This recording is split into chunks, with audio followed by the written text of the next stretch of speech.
నువ్వేమైనా చేస్తావు. ఏ నీకు కూడా ఏమన్నా చేయించుకోవాలని ఉందా? లేదని చెప్పినా ఉంది అని నువ్వు చెప్పిస్తున్నావుగా. నేను చెప్పిస్తున్నా, నువ్వు చెప్తున్నావుగా. నీ చేత్తో టచ్ చేశాక చెప్పకుండా ఎలా ఉంటా? ఎలాగో చెప్పేశావు, మరి చేసుకుందామా? అమ్మో ఇప్పుడొద్దు. మరెక్కడ చేసుకుందామో నువ్వే చెప్పు. నేనా? ఓయో రూమ్ ఉందన్నావుగా.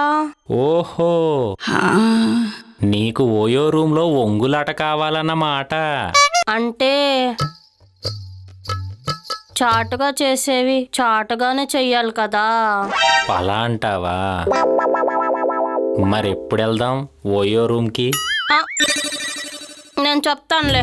అబ్బా, ఒకసారి ఆ గ్రీన్ మ్యాట్ పక్కొస్తే చిన్నగా ప్రాక్టీస్ చేద్దాం కదా. అంతే అంటావా? అంతే. ఇప్పుడు లైట్ గా ప్రాక్టీస్ చేస్తే రేపు ఓయో రూమ్కి వెళ్ళాక ఓపెన్ అవ్వాల్సినవి చాలా ఈజీగా ఓపెన్ అవుతాయి. అంతే అంటావా? అంతే. పదా నువ్వు, మళ్ళీ ఎవరైనా వస్తారు.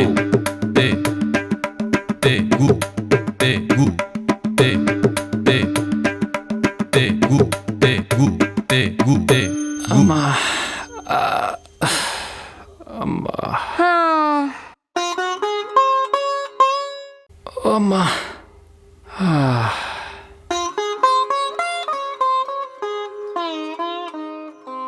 వర్జిన్ అన్నావు అంటే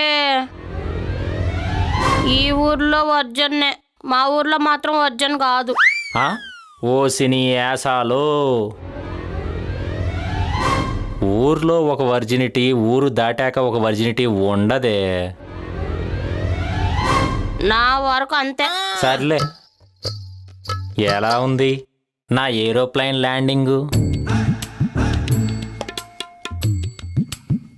నువ్వు ఓకే అంటే ఇప్పుడే ఓయో రూమ్కి వెళ్ళి నైట్ 1 గంట దాకా ఓదార్పించుకోవాలని ఉంది. అవునా?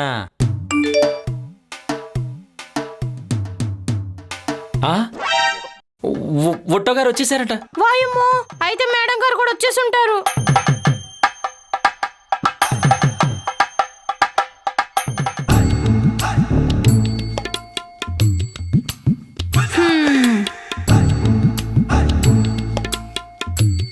నువ్వు నా అసిస్టెంట్వి, ఆ మాత్రం ఆకలి నీకు అలంకారమే.